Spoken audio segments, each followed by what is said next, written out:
bem, seguimos firmes documentando a história da querida, imortal e lendária cidade de Goiânia. Neste momento, nós nos encontramos em terras do antigo engenho Bu, hoje conhecido por todos nós como o assentamento Ubu, diante da querida igreja de São Gonçalo do Amarante, para falar um pouco da história de glórias da nossa querida, eterna e lendária cidade de Goiânia. Ao nosso lado, o professor Bartolomeu Júnior, tão conhecido, tão querido por todos nós, que vai nos ajudar a refletir um pouco sobre o tema proposto para este vídeo, que é Goiânia no período holandês. Então, muita coisa, muita curiosidade que guarda este lugar privilegiado de Goiânia. Mas antes de ouvirmos o professor Bartolomeu Júnior, convido você a se inscrever no canal do YouTube Águia de Goiânia, um canal só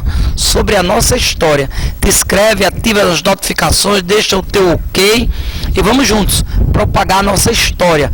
Antes de começarmos este vídeo, já estávamos assim encantados, eu, o Ravel, o Clécio, que nos acompanha nesta filmagem, sobre os relatos que o professor Bartolomeu Júnior fazia sobre este lugar que guarda tantas preciosidades sobre a história de Goiânia. Em minhas mãos, um fragmento onde encontramos o seguinte: em 1633, Domingos Fernandes Calabar auxilia os flamengos na tomada de Goiânia. Vamos mergulhar um pouco neste tema e o professor vai nos ajudar a refletirmos sobre um acontecimento que se deu aqui, neste solo sagrado, na querida capela de São Gonçalo do Amarante, que envolve este período holandês em Goiânia.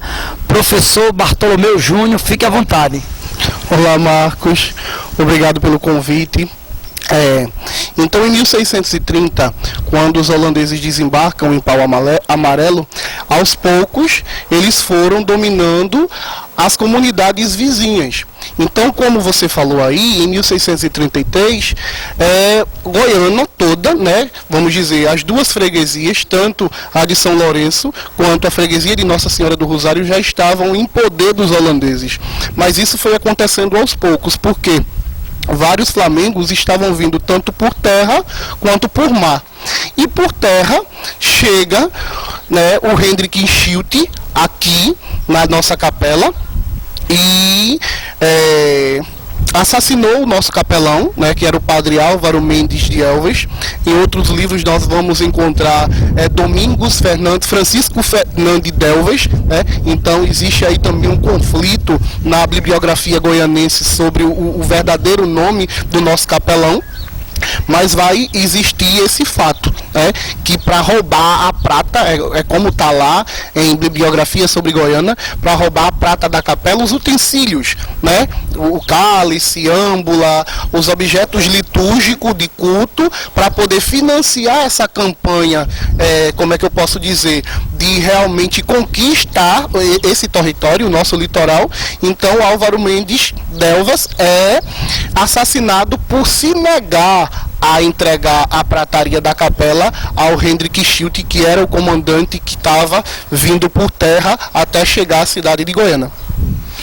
Vejamos, gente, que com esta fala do professor Bartolomeu Júnior, narrando este acontecimento da nossa história aqui nesta capela, ele nos ajuda a tirar algumas dúvidas, porque, professor Bartolomeu, nós encontramos muitas pessoas, não só em Goiânia, mas em diferentes locais de visitação histórica, sobretudo a monumentos católicos, onde as pessoas, às vezes até guias locais, são treinados desta forma a nos mostrarem cruzeiros, capelas, igrejas, santuários católicos e nos afirmarem que são construções dos holandeses, que nos deixaram essas edificações. O que é que o senhor tem a dizer sobre isto?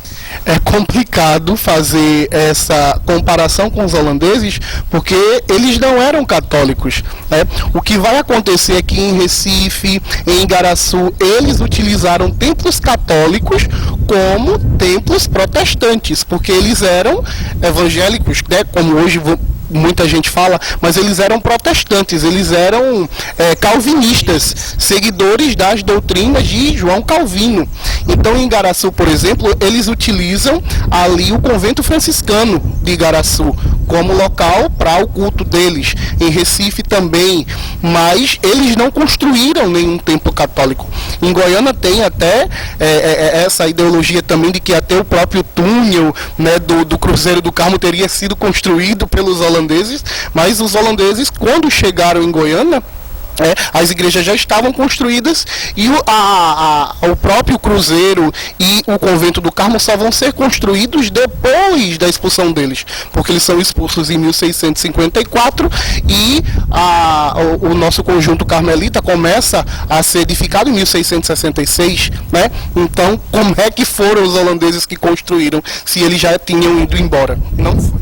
Muito bem, dúvida tirada. Nunca mais, depois de assistirmos a este vídeo, nós iremos repetir, né, que as edificações católicas, cruzeiros, santuários, capelas, igrejas, sejam de engenhos ou das sedes dos municípios, tenham sido herança holandesa, de forma alguma, mas herança portuguesa, que é uma nação católica desde a sua origem, que nos legou a fé e estas edificações.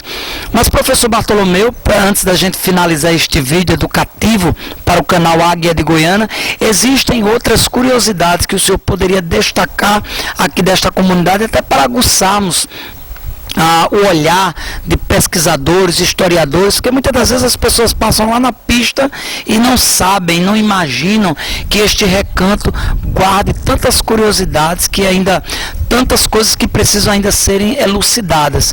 Então o professor Bartolomeu vai destacar duas curiosidades que ele nos narrava antes deste vídeo. Inicialmente, uma construção que temos lá atrás da Capela de São Gonçalo e de outras ossadas encontradas na lateral desta igreja. Então, Marcos, a reforma da capela por si só, ela é um chamativo, né, porque quando se passava na pista, né, poucas pessoas avistavam, porque estava em ruína. Então, hoje em dia, né, com a sua reinauguração, que foi em 2012, né, 30 de setembro de 2012, então várias pessoas passam a olhar diferente, né?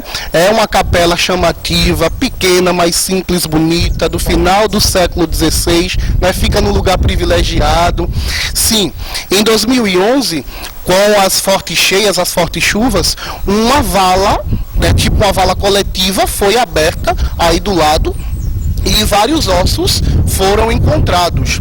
Então, na época, nós fazíamos parte da divisão de pesquisa histórica, professor Elton, professora Priscila, professor Juan, a gente tentou fazer o resgate desses ossos, porque eles estavam sendo levados para o rio pela chuva.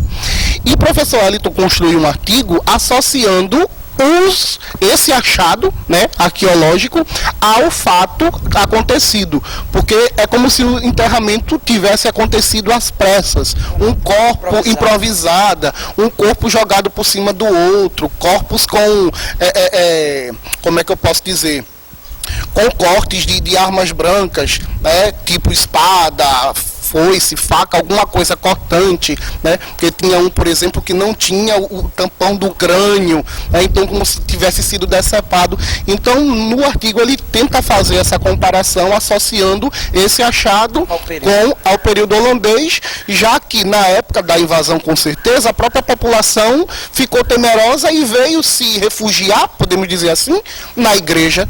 Então, pode ter sido não só a morte do padre, mas a morte de várias outras pessoas que moravam aqui na comunidade. Outro achado foi recentemente, há uns 2, 3 anos atrás, um trator passando por ali por trás, ele com o pneu quase que entra dentro de um achado, né, redondo, com que a gente ainda não sabe o que é, né? Vários amigos também já vieram, Marcos, que é arqueólogo, mora em Igaraçu, veio para dar início a essas pesquisas, mas infelizmente a gente teve que parar porque ele está trabalhando, estava trabalhando até pouco tempo agora lá no Rio Grande do Norte, mas aí a gente está sem saber ainda o que é esse achado. Precisamos que pesquisadores, arqueólogos, historiadores se debrucem aí nesse achado para a gente poder interpretar. E nós temos também a famosa Ponte de Arco, né? Dom Pedro passou por ela antes de chegar em Goiânia, pernoitou no engenho vizinho nosso aqui, que infelizmente a capela não existe mais, né? Que é o engenho Itapirema, mas ele passa pela Ponte de Arco, né? Que eu sempre faço essa analogia, lembra muito os Arcos da Lapa, né? Uma ponte muito bonita, imponente, antiga, mas que também está abandonada pelo poder público. Muito bem, o professor Bartolomeu acaba de aguçar a nossa curiosidade. Você que nos assiste vai passar, depois de assistir este vídeo, a olhar com outros olhos, né? O olhar de curiosidade para o antigo engenho Bu, hoje assentamento Bu. Sobre estas curiosidades, o fato que se deu nesta capela, no período holandês, a construção encontrada lá por trás da capela, que até hoje para todos nós é desconhecida, do que se trata aquela construção, na direção do cemitério, e dos ossos, esqueletos, os despojos encontrados no entorno desta capela. São muitas curiosidades, muitas coisas que, uma vez elucidadas, ajudarão a contar a história de Goiânia, não só nesse período holandês, mas nestes 450 anos de história. E o professor Bartolomeu aproveita e dá uma pincelada já no material do próximo vídeo, que será a Ponte dos Arcos, a Ponte de Arcos. Professor Bartolomeu, o nosso muito obrigado. Eu particularmente, Marcos Paulo, tenho uma dívida de gratidão a você. Muito obrigado por toda a ajuda, todo o incentivo, não só no período do curso dado aos professores da rede municipal de ensino através do sindicato dos professores, você me auxiliou muito, mas toda hora e todo instante que eu estou a incomodar, ele está a tirar dúvidas, a fornecer material, a subsidiar minhas pesquisas. Então, neste vídeo também, a minha dívida de gratidão, meu reconhecimento pelo trabalho do professor Bartolomeu, que gentilmente nos acolheu a nossa equipe nesta tarde, para que diante da querida, imponente, como ele usou este termo, capela de São Gonçalo do Amarante, registrarmos este vídeo aqui no assentamento Bu. Vamos juntos, documentando a nossa história. Temos muitos fragmentos históricos e aos poucos a gente vai montando este mosaico, pois a história que se deu aqui no assentamento Bu engrandece Pernambuco e glorifica o Brasil.